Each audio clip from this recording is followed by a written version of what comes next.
Good morning, good evening, good afternoon. I think this is the first time I went in that order. To all my guys, gals, non binary pals. I don't know if I've been using that one a lot recently, as I do not rewatch my videos because I haven't thrown myself into learning how to edit and software, so there's no reason for me to watch me. As always, the National Suicide Prevention Hotline is 988. If you are feeling like a permanent solution will help you with a temporary problem, please turn off this video and dial that number. People love you, people care about you, and yeah, whatever you're going through, it'll pass. And I'm going to, although this is boot camp, I feel like I need to be, just talk about myself for like a second and a half, and then something may make sense. And then I'm going to ease into talking about the political thing and more Harris training. I decided there's not going to be like a last one until the election. Like, this is going to be an ongoing fluid thing. So my original plan was like a 3-part series. This is not the last one. But I don't know when the next one will be. And I'll probably have other topics sprinkled in. I have decided to call an audible and just keep this ongoing until the election because things keep changing. Okay. I'm going through a little slump right now where I just am scared, nervous, and lonely. And I used to always say I'm still dealing with consequences of my past and choices I made.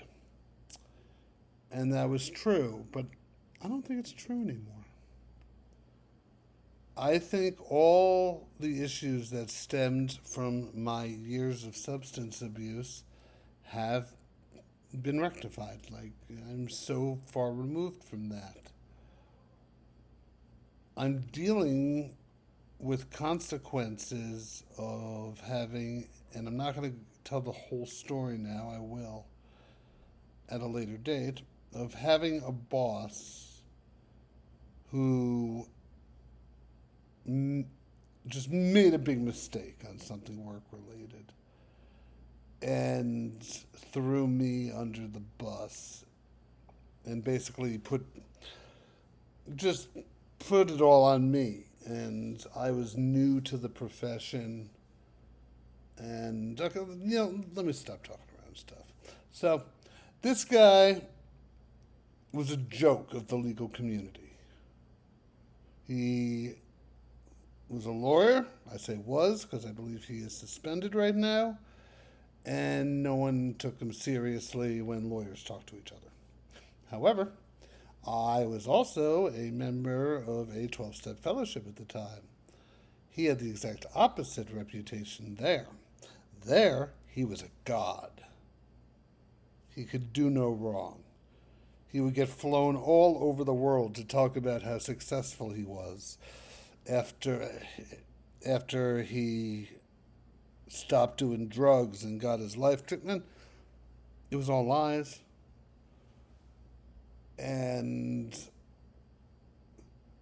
so I fell into the feeling popular and cool crowd in the 12-step fellowship because I was associated with this guy who is a joke of the legal community. And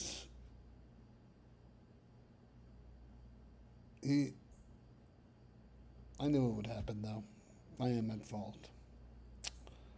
I'm at fault because I knew what kind of lawyer he was. before I started working for him, he said I needed to give him a certain amount of money to start working for him. That makes sense, right? And he didn't give me the amount of money he promised, and basically I eventually had to get my own lawyer, and it put me, $100 to $150,000 behind in my life, a life that was already behind due to the substance abuse. And this is why I can't hate JD Vance, and I want to. I really do. He's smug. Comes off as. He comes off as smug, arrogant. His opinions are misogynistic. Like, you look at this guy and you look at my values, and you would think I just want to trash him time in and time out. But I can't, because I see what's going on. And I see that he is being led in a direction to be the fall guy for any one of a million treasonous things Trump is going to do between now and the election. And he really thinks that Trump has any loyalty to him. And I believe he believes that. I believe he's changed his political stance on Trump because it was more politically advantageous. And however, that's one thing I really try not to hold against people when they had one opinion years ago and another one now, because I believe we should continuously teach ourselves, and we shouldn't try to chill being open-minded to another viewpoint. So you'll notice I didn't really go that hard on the whole he called Trump Hitler stuff, because I've changed how I look at certain people over the past 9 years. But I think he's being played. I don't know what his real opinion is, and if what he puts out there are his true viewpoints, I would never want to talk to him. But I just know that he's being used. And he really thinks, you can see it, that Trump cares about his wife or his children.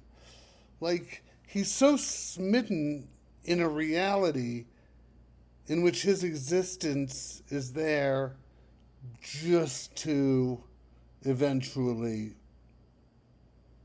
be destroyed. And that, on a much smaller level, was the position I was in. And I dealt with the consequences. And I don't know, maybe I'm just seeing, and I'm still dealing with the consequences, which nope. And I'm still dealing with the consequences. So maybe that's why. But I just can't group him with the rest of them, because I just feel like he's the MAGA useful idiot. And on top of that, he's awkward as hell. And for anyone who saw him in the donut shop, that's a non-story. But an example is with the Trump Arlington National Cemetery incident, which I will be discussing today.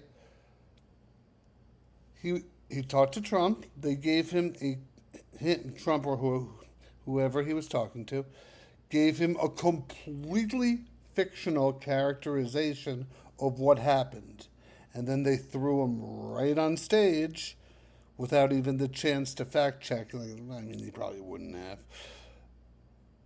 And So he just got up there, regurgitated what he was told, which was a bunch of lies, as proven by camera. I mean, it was taped. So, and then, like, it's so obvious that Trump is just going to use him.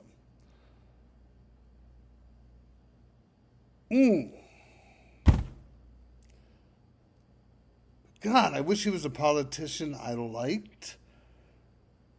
Because then I might actually reach out. I don't know, whatever. This is my deal. But either way, JD Vance should not be the next vice president. He should not go anywhere near the White House. Honestly, if I were him, I would drop out and just spend some time rehabilitating his family. Because obviously family is important to the guy, and he has no idea what he's gotten himself into. I can't imagine he enjoys getting booed at all these events. And the job of vice president sucks. So, JD, if you do believe what you say, disregard all I said and let Trump play you. But I kind of have a feeling you still think he's Hitler. But you're just blinded by the lights. I was blinded by the lights. I am still suffering the consequences. I did it, so you don't have to. Okay, so that's my little JD. I did a short to him one earlier, so, you can start the rumor. Oh, Ian's got conservative. He's a JD supporter. No, he is not. He had a human moment. Although, let's be honest. He went to the donut shop and he asked her for a donut. She said, "What kind?" He said, "What do you recommend?" That's not what you say to donut shop.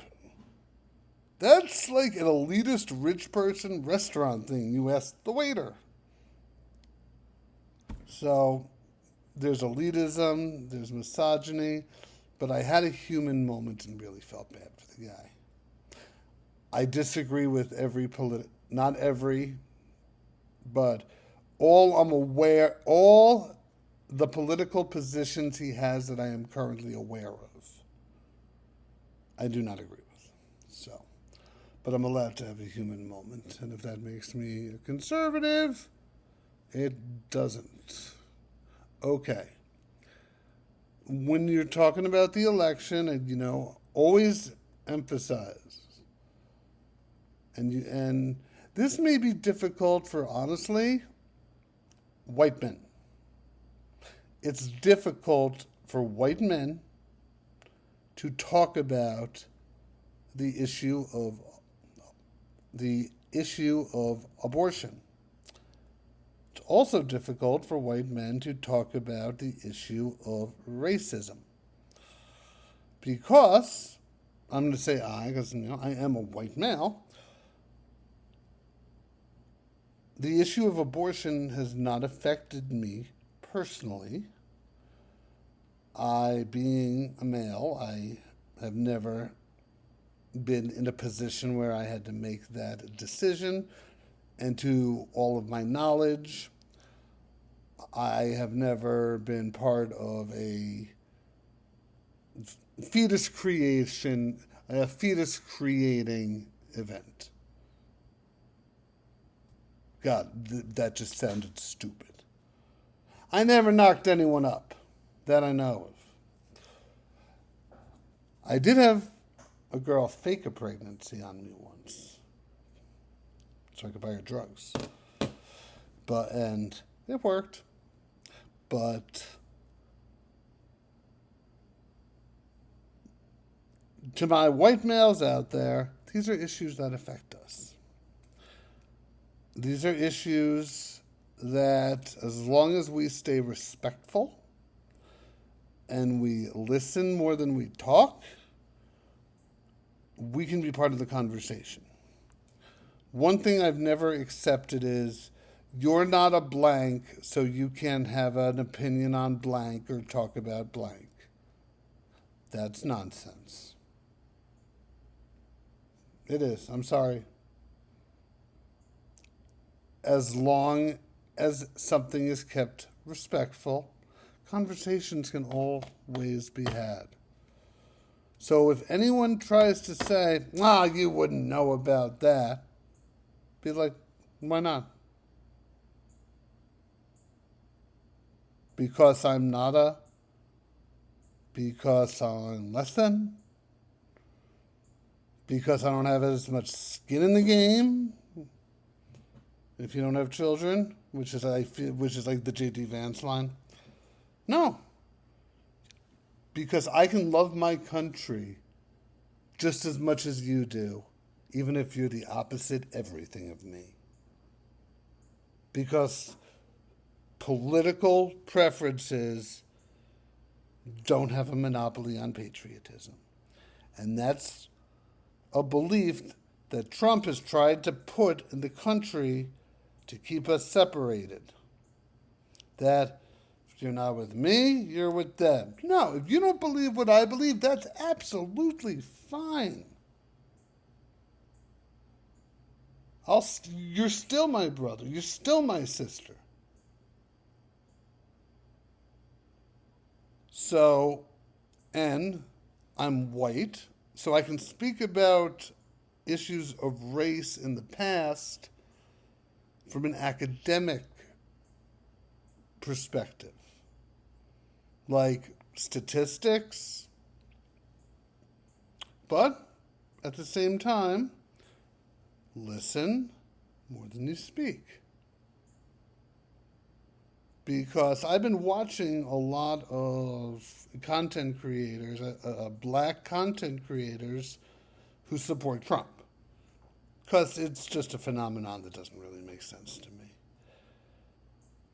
And I understand why. Because if you just watch certain things, the Trump campaign and Trump are very good at presenting data in a way that makes them look good, and is technically accurate, but a ridiculous misrepresentation. The Democratic Party is the party of minorities. The Republican Party is the rich white man party. But then they'll talk about, Abraham Lincoln was a Republican, and yes. And if we were married to how the parties defined themselves in 1860, I would tell you to vote Republican. But they're not. They're actually like polar opposites. There was this thing that happened called the Big Switch, which technically happened twice. Once for the economy and once for social issues. But the Democratic Party of today is much closer in political ideology to Lincoln's Republican Party than the Republican Party of today. So don't let them get away with that either. Oh, that gets me heated. Don't, like when they think they know something, like, which party wanted slavery? That would be the Democrats in 1860.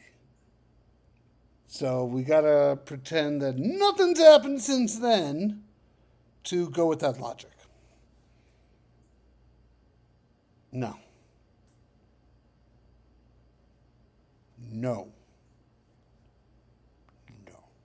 Okay. So, again, you can talk about anything. You just have to get more comfortable talking about certain topics. That's one thing that's really helped me with this is I've been able to talk about the uncomfortable things. I've been able to say tampon, abortion, period, like all that stuff that I was really uncomfortable saying. I'm more comfortable talking about and seeing how women's issues really do affect everybody. Because We're one world. We're one country. We're one town. So, okay. Now, something I left out with the abortion conversation is just how disingenuous their argument against it is. When you talk to somebody about it, set a trap. And a nice trap, but one that they'll understand. And then they'll be like, okay.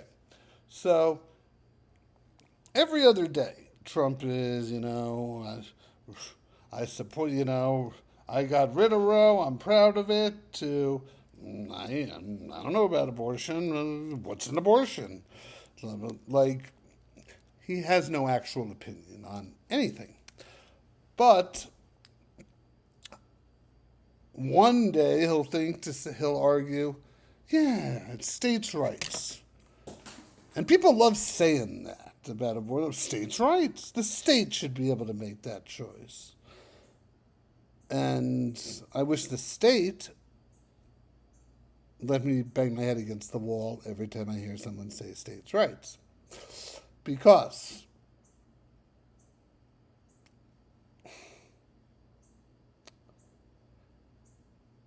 first, look at the history of the term states' rights. Rooted in slavery. Free states, slave states. The Missouri Compromise, the Kansas-Nebraska Act. Yeah, that was all about states' rights. So you're starting off on a pretty shaky foundation with the states' rights thing. But then you have but they also think abortion is murder. So, okay. Let's say I'm in Arkansas, where abortion is all but illegal. So, let's say I'm there with my significant other, and we need to get her a plan B. Okay? So, in Arkansas,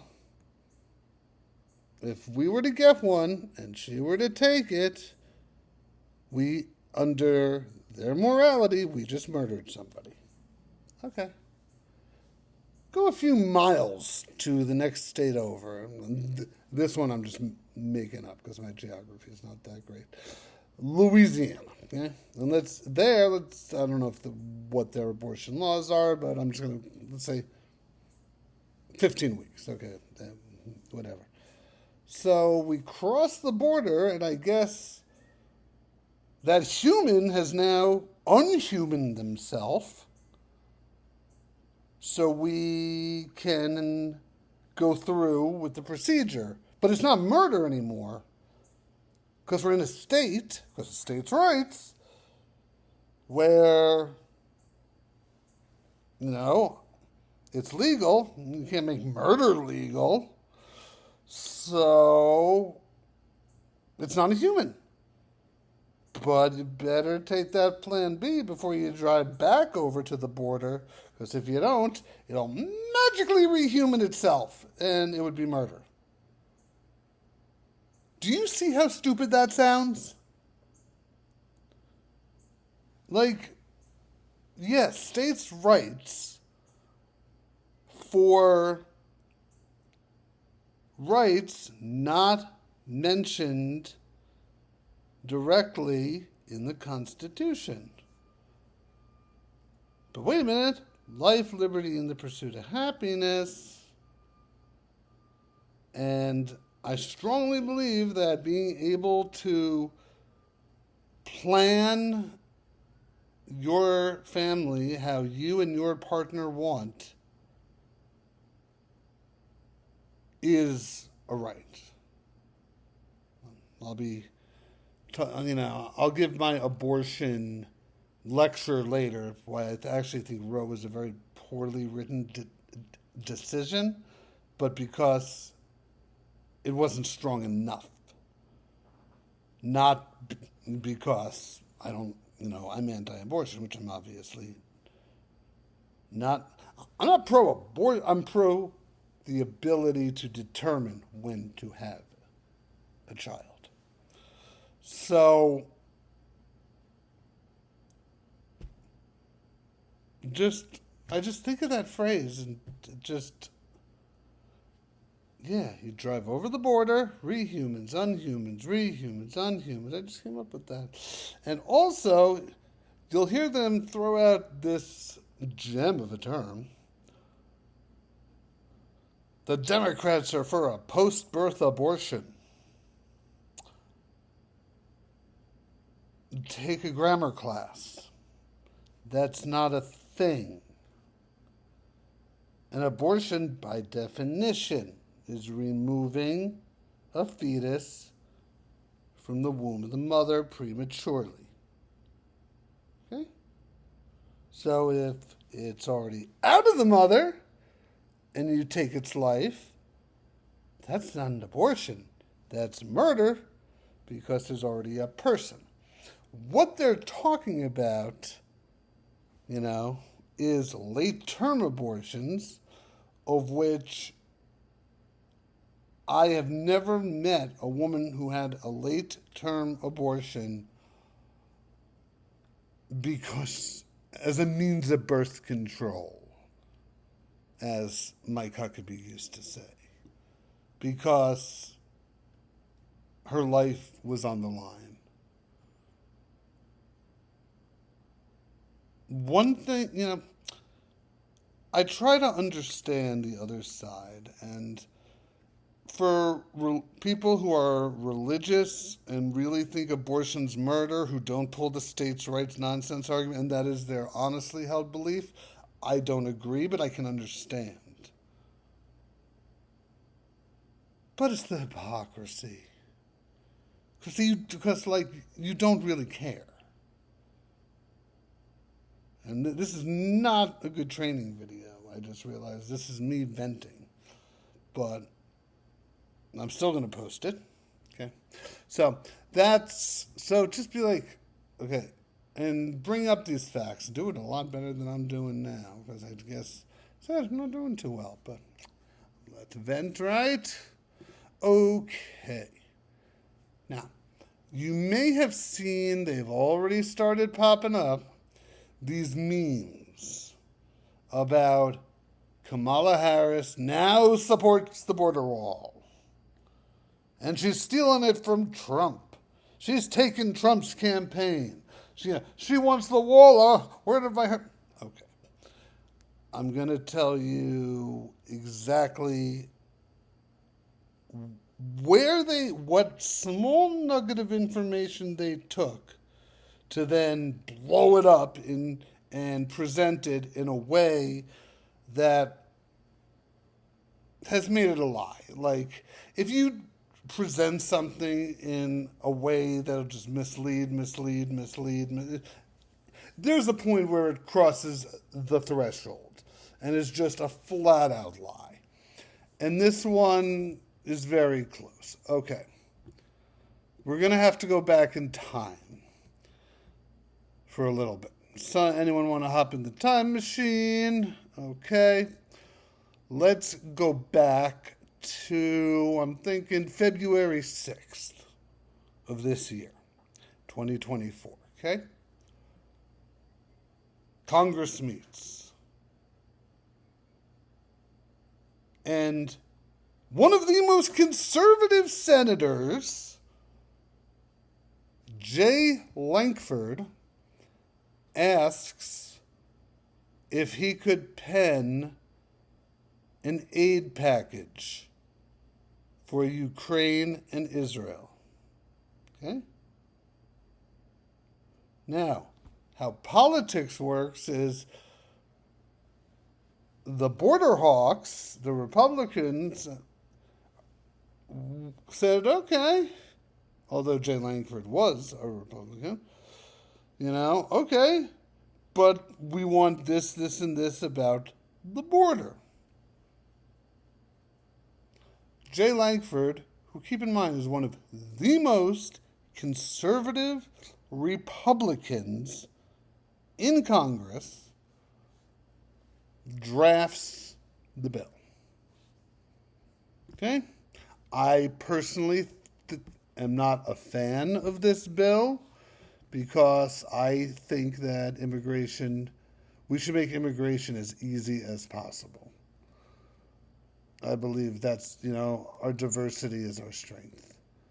And I think the stigma on just being a immigrant, whether authorized or unauthorized, a stigma has been put on it, and that bothers me. That bothers me a lot.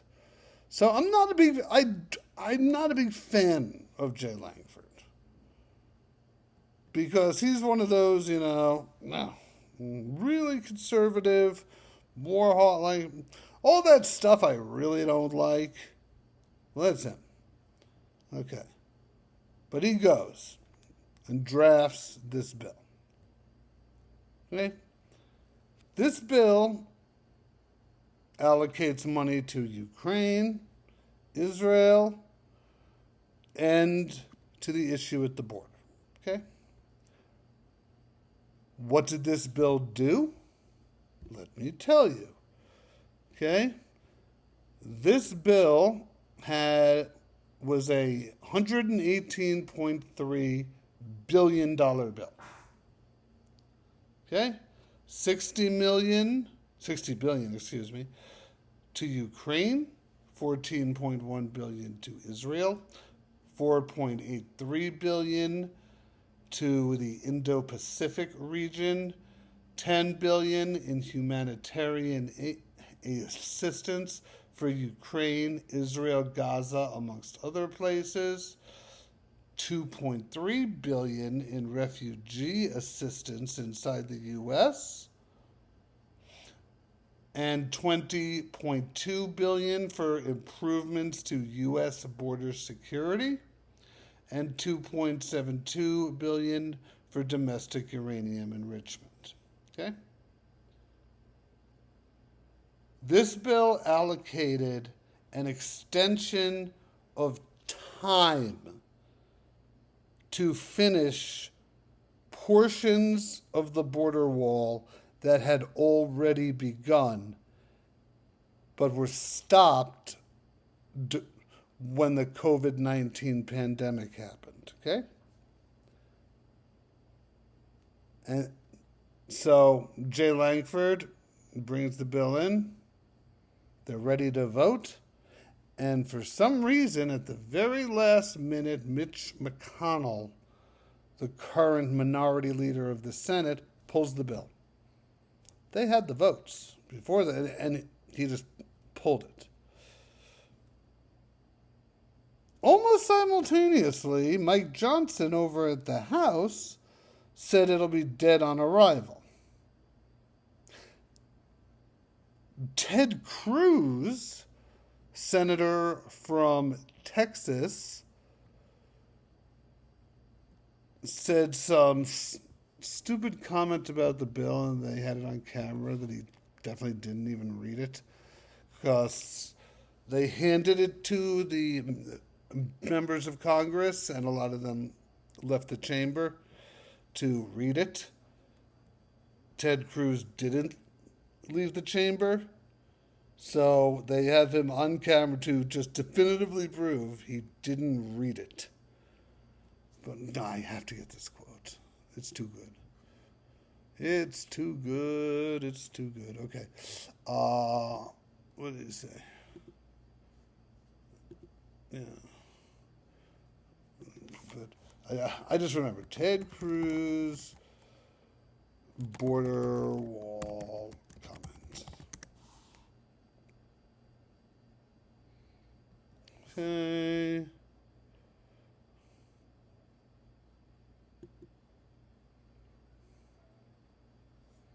Okay, I don't know. He said it was a bad, bad bill, although he didn't read it. If I can find that quote, I will. But now, You know who helped Jay Langford draft this bill? Donald Trump.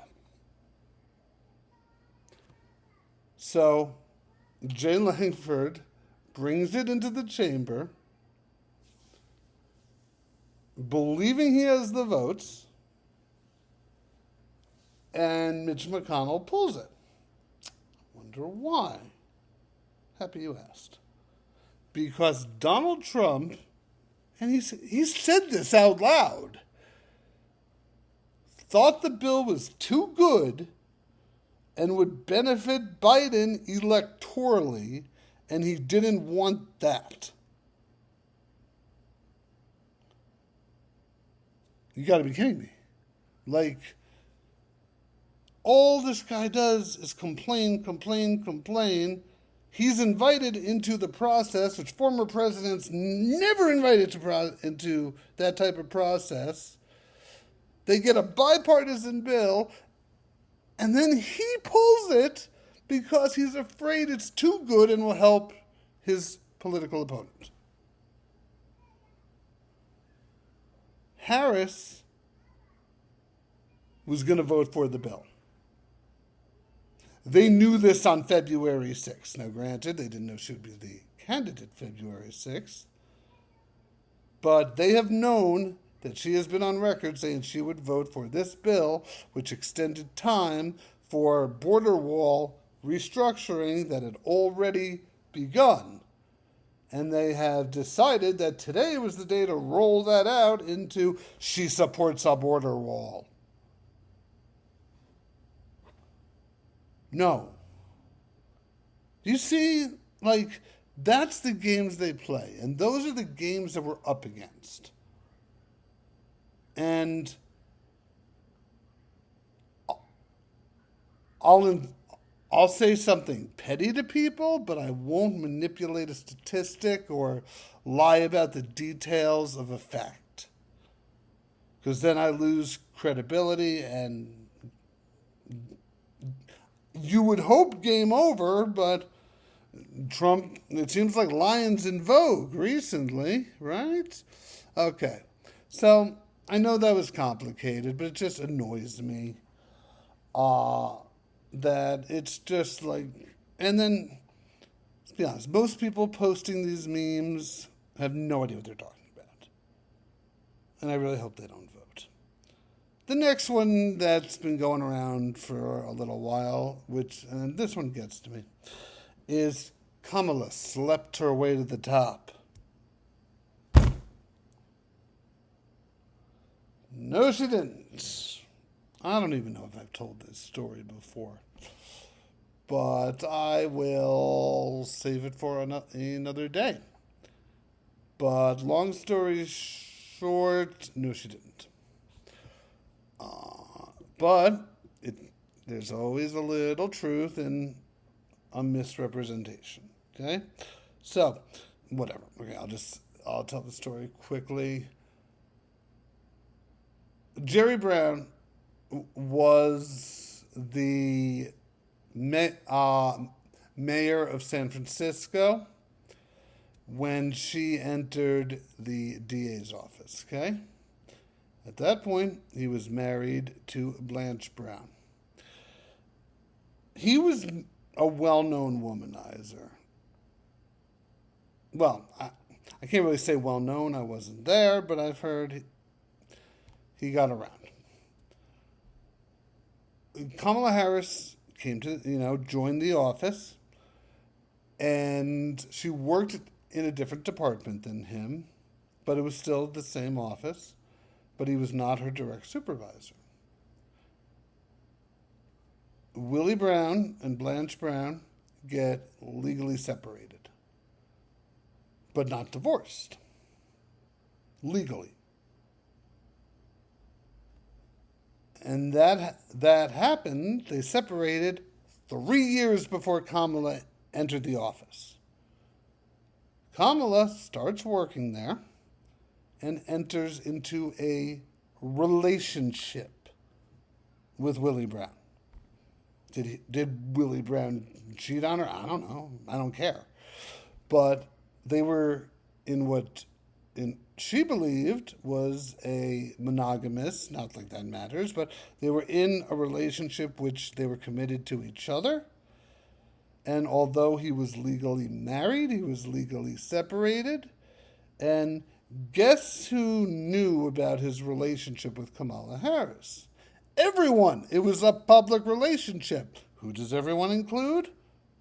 Blanche Brown. And who had a long-term boyfriend at that point? Blanche Brown. And who actually has met Kamala Harris and called her a very nice woman? Blanche Brown. Now, so their relationship lasts 2 years, comes to an end. Supposedly it does not end well. Neither of them have given the details.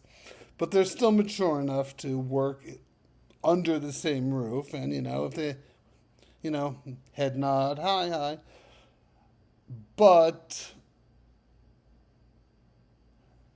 then she goes and becomes Attorney General of the state of California, and Willie Brown retires, I believe. They never talked again. They did not stay in contact. And then her next relationship was with Montel Williams. Who cares? I like Montel Williams. I think he's very well spoken. And then they broke up. And then she met and married Doug Emhoff. So, if someone can explain to me how a relationship she was in 30 years ago with somebody who was socially single makes her the other woman, you're just a misogynistic asshole.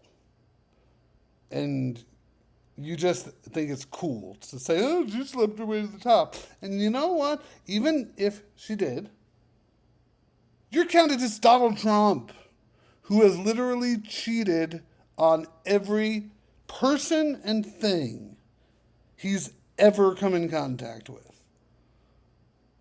So you feel the need to make up a story that she slept her way to the top. Shame on them. Sorry, even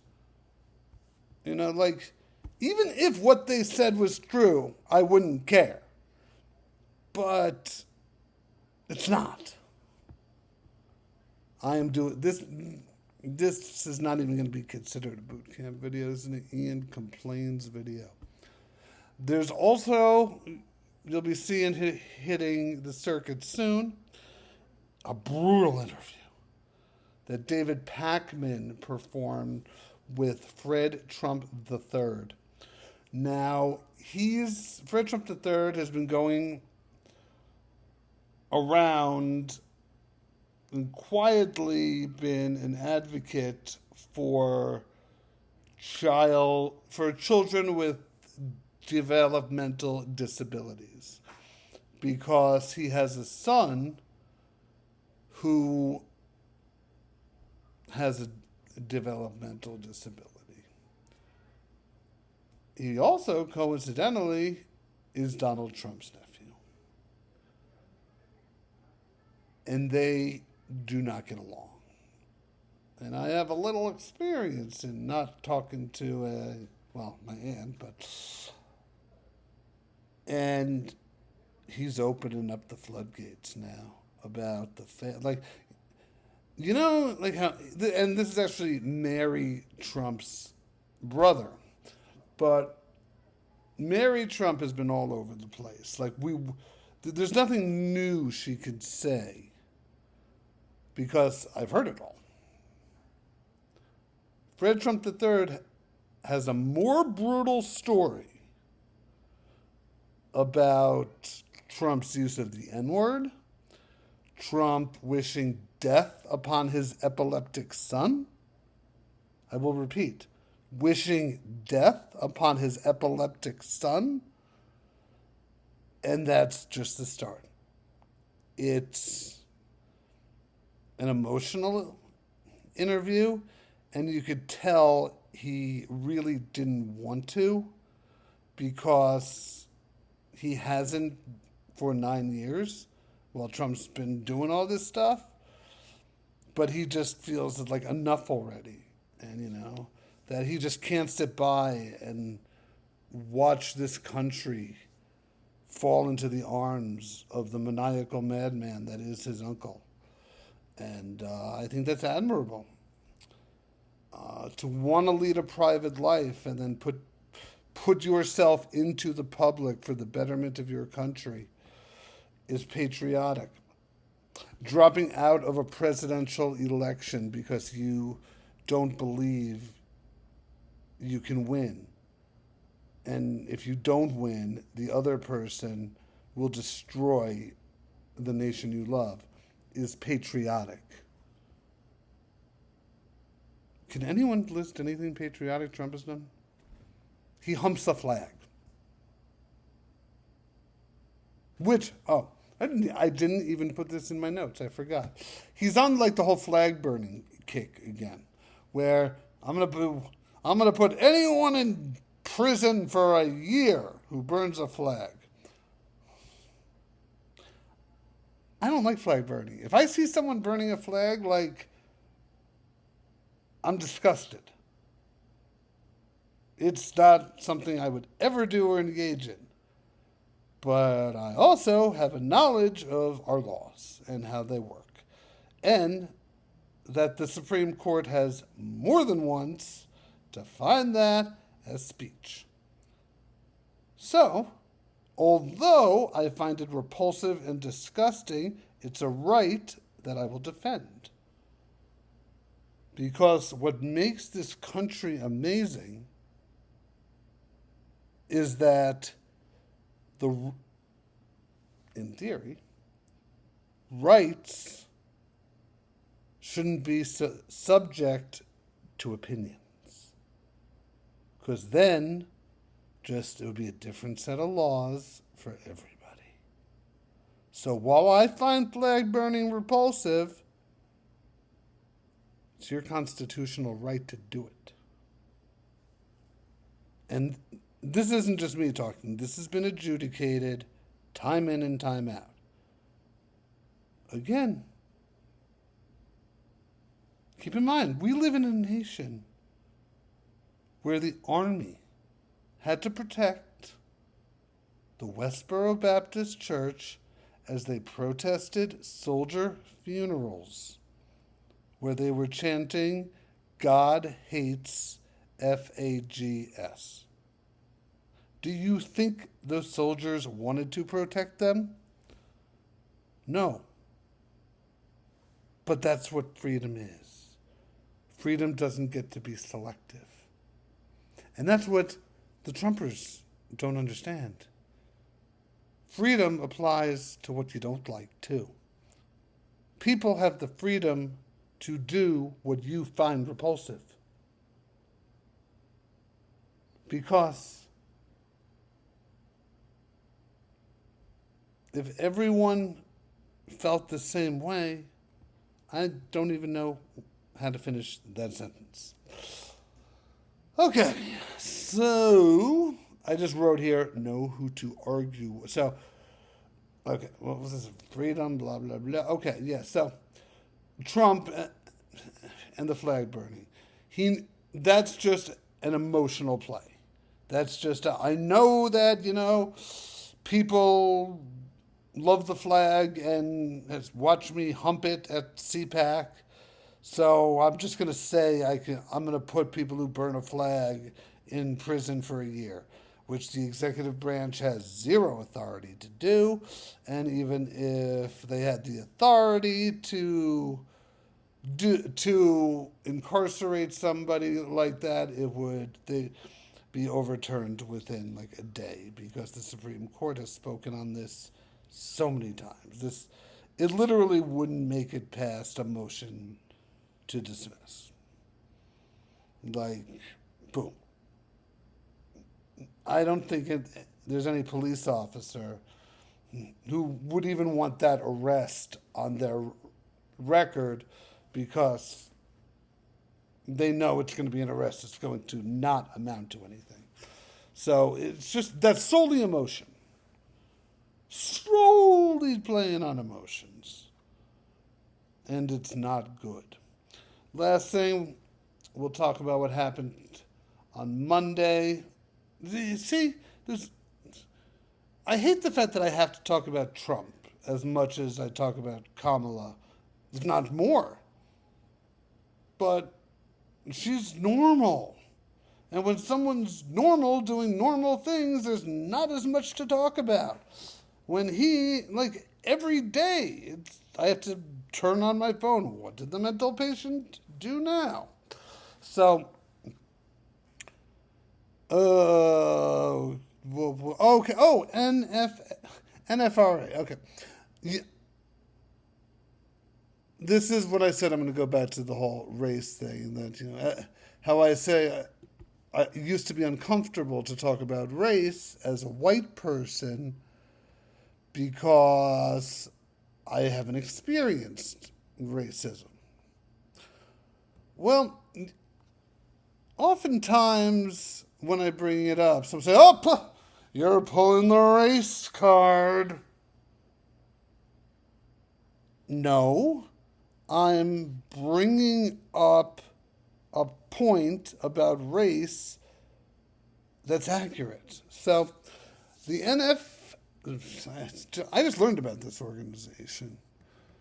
The NFRA today, and that stands for National Federation of Republican Assemblies, has filed a lawsuit that says that Kamala Harris is unable to run for president of the United States. And they give a reason that should get whatever lawyer submitted this disbarred. Okay? They said, in order to be a citizen, both of your parents have to be born in the U.S. That is just merely not true. It does not say that. And they cite Dred Scott v. Sanford. Two things about that case. It has been deemed by most legal scholars to be one of, if not the worst Supreme Court decision ever. I'll do a lecture on it at another date, but just know it was really bad. And second, it's not good law anymore, as it was overturned by the 13th Amendment. So, worst case ever, not even good law. A lot of the influencers I watched on it had an issue with the fact that it was from 1857. That's not my issue. If it was passed in 1857, but it's still good law, it's still good law. This has been overturned. This is stale law. This is not the law of the land.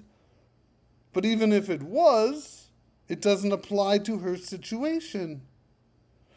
But, however, at first I just wanted to make sure, see what this group was, because there's a lot of fringe groups, and if I were to tie the Trump campaign to every fringe group, that would be intellectually dishonest. So, I'm just going to list the advisory board members, okay?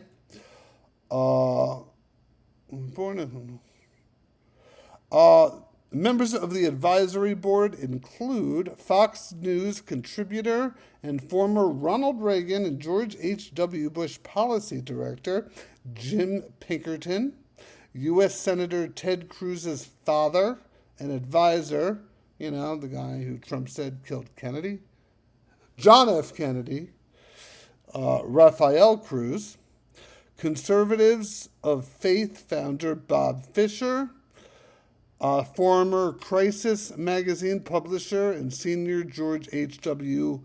Bush advisor Dean Hudson, former appeals court justice and leader of the conservative resurgence in the Southern Baptist Convention Paul Pressler, national religious broadcaster president Jerry Johnson, fund manager and best-selling author Kevin Freeman, former Republican Study Committee executive Paul Teller, and former U.S. Congressman Ernst Eastook. And these are just the people who are willing to publicly associate with this organization. So I feel like it's like one of those in and out Republican groups. Like they got some names, but not like huge names, but not small enough to say, oh, it's just a fringe group. But filing a lawsuit saying that a woman of color is ineligible to run for president with a legal basis on overturned bad law, that's malpractice. Like, honestly. How could they follow this? Oh, Rick Santorum used to be a member. There's a shockity shocker. Rick Santorum, for all of you young heads, ran in the primaries in 2012, and for between Iowa and New Hampshire in 2012, when politics was normal, what I would do for Mitt Romney now. There was a little time between Iowa and New Hampshire where they thought he had a chance of becoming the Republican nominee. It didn't happen. He ended up being a CNN commentator, and then, I don't know, I'm sure said some racist shit, and he got fired from there. So, that's it. I am sorry for the disjointed appearance of this video. It's just where my head's at. So, either way, hopefully I'll be able to make at least a more organized video. But I love you all. I'm one of those people. I don't care if it sounds cheesy. If no one said they love you today, I do. And treat the next person like you would like to be treated. Treat the person you despise with nothing but kindness. This has to end. It just does. This just feeling of negativity that has become this country because of the immaturity of one man and his ability to speak garbage has torn us apart. And it's really starting to get depressing. But Kamala is coming. Love y'all.